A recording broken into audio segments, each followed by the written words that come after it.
Bismillahirrahmanirrahim. Assalamu alaikum students. Hopefully you all are fine and doing good. So chapter 3 periodic table and periodicities of properties. आज जो हम topic करेंगे वो है shielding effect.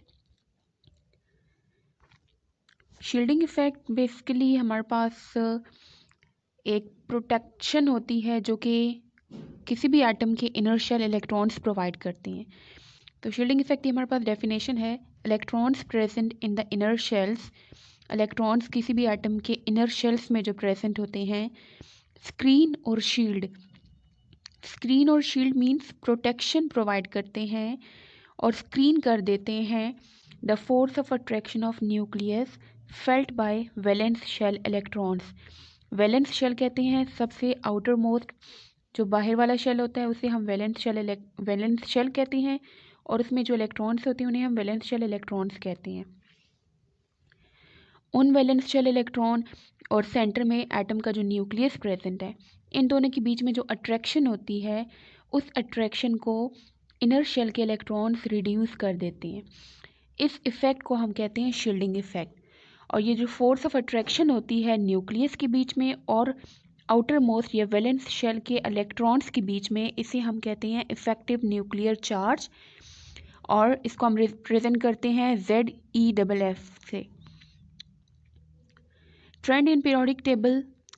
Trend means के along periods mean left to right जो horizontal rows हैं periods में, उसमें शील्डिंग इफेक्ट डिफरेंट एटम्स या एलिमेंट्स जो प्रेजेंट हैं उनका शील्डिंग इफेक्ट किस तरह से चेंज हो रहा है, इंक्रीज़ हो रहा है, डिक्रीज़ हो रहा है। और इन ग्रुप्स मीन्स जो वर्टिकल कॉलम्स हैं top to bottom, total 18 vertical columns जो हैं पीरियोडिक टेबल में, उसमें क्या ट्रेंड है शील्डिंग इफेक्ट का। ये सेकेंड पीरियड के एलिमेंट्स हैं। लिथियम से स्टार्ट होता है सेकेंड पीरियड और नियॉन पे एंड होता है। और इन सिंबल्स के नीचे ये जो नंबर्स लिखे हुए हैं ये इनके एटॉमिक नंबर्स हैं। तो इनमें अगर हम देखें लेफ़्ट टू राइट, लिथियम से स्टार्ट लें और नियॉन में, तो इन सब में जो ये इनका स्ट्रक्चर बना हुआ है, इस स्ट्रक्चर में आप देखें इन सब एलिमेंट्स के सेंटर में न्यूक्लियस है, उसके बाहर जो फर्स्ट शेल है उसमें सब के 2 इलेक्ट्रॉन्स हैं, और सेकंड शेल में इलेक्ट्रॉन्स नंबर चेंज हो रहा है। लिथियम में 1 है सेकंड शेल में, बेरिलियम में 2 है, देन बोरोन में 3, और इस तरह से 1 नंबर इंक्रीज़ होता जा रहा है नियॉन तक। लेकिन इन सब में सिर्फ 2 शेल्स हैं। फर्स्ट शेल सबका कम्प्लीटली फिल्ड है, उनमें 2 इलेक्ट्रॉन्स हैं, और सेकंड शेल में इन सब के इलेक्ट्रॉन्स चेंज हैं। इसका मतलब लेफ़्ट टू राइट जब हम मूव करते हैं एटॉमिक नंबर इंक्रीज़ होता है, लेकिन साइज़ नहीं इंक्रीज़ हो रहा क्योंकि नंबर ऑफ़ शेल्स नहीं इंक्रीज़ हो रहे। इसका मतलब इनर शेल्स इनके नहीं प्रेजेंट, इनर शेल इलेक्ट्रॉन्स नहीं हैं। जब इनर शेल्स ही नहीं प्रेजेंट होंगे तो न्यूक्लियस का जो डिस्टेंस है सेंटर में जो न्यूक्लियस प्रेजेंट है उसका बाहर जो शेल के इलेक्ट्रॉन्स हैं उनके बीच का डिस्टेंस कम है, जिसकी वजह से न्यूक्लियस बाहर वाले इलेक्ट्रॉन्स को जो कि सेकंड शेल के इलेक्ट्रॉन्स हैं यहाँ पे, उनको अपनी तरफ स्ट्रांगली अट्रैक्ट करता है और साइज इनका कम हो जाता है। सो इनको समराइज अगर हम करें, सो अलॉन्ग पीरियड्स में क्या होता है, एटॉमिक नंबर इंक्रीज़ हो रहा है जिसकी वजह से नंबर ऑफ़ प्रोटॉन्स भी इंक्रीज़ हो रहे हैं। नंबर ऑफ़ प्रोटॉन्स जब इंक्रीज़ होते हैं तो प्रोटॉन्स क्योंकि सेंटर में प्रेजेंट है एटम के और प्रोटॉन्स पे पॉजिटिव चार्ज है, तो इसलिए न्यूक्लियर चार्ज भी इंक्रीज़ हो जाता है, प्लस साइन इंक्रीज़ हो रहा है। प्लस साइन जब इंक्रीज़ होता है तो इलेक्ट्रॉन्स को न्यूक्लियस अपनी तरफ अट्रैक्ट करता है। सब शेल्स, जितने भी एटम के अंदर शेल्स प्रेजेंट है वो सब शेल्स एटम की तरफ अट्रैक्ट हो जाते हैं, जिसकी वजह से ओवरऑल जो एटम का साइज़ है वो रिड्यूस हो रहा है। अब साइज़ जब कम होता है तो अट्रैक्शन ज़्यादा हो रही है। शील्ड जो प्रोटेक्शन है ऑफ वैलेंस इलेक्ट्रॉन न्यूक्लियस की अट्रैक्शन से नहीं बच पा रहे, तो शील्डिंग इफेक्ट रिड्यूस हो रहा है। So from left to right in a period shielding effect decreases. अब ग्रुप्स में क्या ट्रेंड है कि ग्रुप्स, फॉर एग्जांपल हम यहाँ पे फर्स्ट ग्रुप ले लेते हैं। फर्स्ट ग्रुप के एलिमेंट्स हैं lithium, sodium, potassium, rubidium, caesium and francium. तो हम 2 एलिमेंट्स ले लेते हैं। एक है सोडियम, इसमें इसका एटॉमिक नंबर 11 है, इट मीन्स इसमें 11 इलेक्ट्रॉन्स हैं। दूसरा है पोटाशियम, इसका एटॉमिक नंबर 19 और इसमें 19 इलेक्ट्रॉन्स हैं। तो सोडियम का अगर आप साइज़ देखें तो ये स्मॉल होता है एज़ कम्पेयर टू पोटाशियम, क्योंकि सोडियम में देखें फर्स्ट शेल में 2 इलेक्ट्रॉन्स हैं।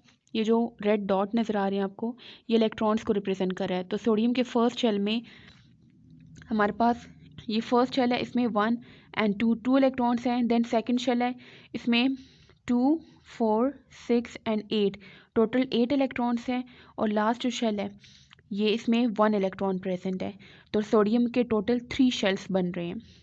जबकि और इसमें सोडियम के ये जो लास्ट वाला शेल है जिसमें 1 इलेक्ट्रॉन है, ये इसका वैलेंस शेल है, और ये जो इलेक्ट्रॉन है इसे हम वैलेंस शेल इलेक्ट्रॉन कहते हैं। तो ये वैलेंस शेल इलेक्ट्रॉन और सेंटर में जो न्यूक्लियस होता है, इन दोनों के बीच में 2 शेल्स आ रहे हैं। तो ये दोनों शेल्स क्या करते हैं, बाहर वाले शेल के इलेक्ट्रॉन को प्रोटेक्ट करते हैं फ्रॉम द न्यूक्लियस, ताकि न्यूक्लियस उसको अपनी तरफ अट्रैक्ट ना करे। तो जितने ज़्यादा बीच में शेल्स प्रेजेंट होंगे वो अट्रैक्शन इतनी ज़्यादा कम होगी और साइज़ बढ़ जाता है। जबकि पोटाशियम की तरफ अगर आप देखें तो पोटाशियम का एटॉमिक नंबर 19 है। इट मीन्स इसमें 19 इलेक्ट्रॉन्स हैं। फर्स्ट शेल में 2 इलेक्ट्रॉन्स हैं। देन सेकंड शेल है इसका, सेकंड शेल में 8 इलेक्ट्रॉन्स हैं। थर्ड शेल में 8 इलेक्ट्रॉन है और फोर्थ शेल में 1 इलेक्ट्रॉन है। ये इसका वैलेंस शेल इलेक्ट्रॉन है। तो इसमें देखें ये वैलेंस शेल इलेक्ट्रॉन और सेंटर में जो न्यूक्लियस होता है, इनके बीच में 3 शेल्स आ रहे हैं, 1, 2 एंड 3। इसका मतलब ज़्यादा शेल्स आ रहे हैं तो न्यूक्लियस जो है उसकी अट्रैक्शन जो है बाहर वाले इलेक्ट्रॉन की तरफ वो कम होगी, क्योंकि बीच में ज़्यादा शेल्स आ गए हैं। ये शेल्स क्या करें, इन्हें हम इनर शेल्स कहते हैं, और इनमें ये जो इलेक्ट्रॉन्स प्रेजेंट है इन्हें इनर शेल इलेक्ट्रॉन्स कहते हैं। तो ये इनर शेल इलेक्ट्रॉन क्या करें, सेंटर जो न्यूक्लियस है उसकी attraction towards this valence electron इसको कम करें। सो यहाँ पे सोडियम और ये वैलेंस इलेक्ट्रॉन है, ये इसके बीच का डिस्टेंस है। और यहाँ पे पोटाशियम में ये डिस्टेंस इंक्रीज़ हो रहा है क्योंकि इसमें नंबर ऑफ़ शेल्स इंक्रीज़ हुए हैं। इसका मतलब ये हुआ कि ग्रुप्स में टॉप टू बॉटम जब मूव करते हैं तो एटॉमिक नंबर इंक्रीज़ हो रहा है और साथ में नंबर ऑफ़ इलेक्ट्रॉन्स भी इंक्रीज़ हो रहे हैं। जैसे कि सोडियम में 11 इलेक्ट्रॉन्स से, पोटाशियम उससे नीचे पोजीशन पे प्रेजेंट था, नेक्स्ट एलिमेंट है ग्रुप का, तो उसका एटॉमिक नंबर 19 था और उसके नंबर ऑफ़ इलेक्ट्रॉन्स इंक्रीज़ हो रहे थे। जब नंबर ऑफ़ इलेक्ट्रॉन इंक्रीज़ होते हैं तो नंबर ऑफ़ शेल्स भी इंक्रीज़ होते हैं, क्योंकि उन इलेक्ट्रॉन्स को अकोमोडेट करने के लिए मज़ीद शेल्स रिक्वायर्ड होते हैं।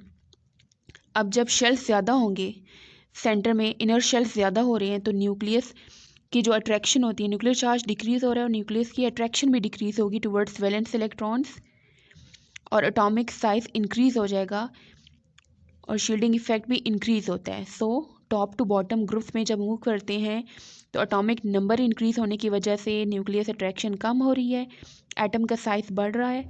एटम का साइज़ जब बढ़ता है तो इनर शेल्स ज़्यादा हो रहे हैं, और जितने ज़्यादा इनर शेल्स होंगे शील्डिंग इफेक्ट उतनी ही ज़्यादा होगी।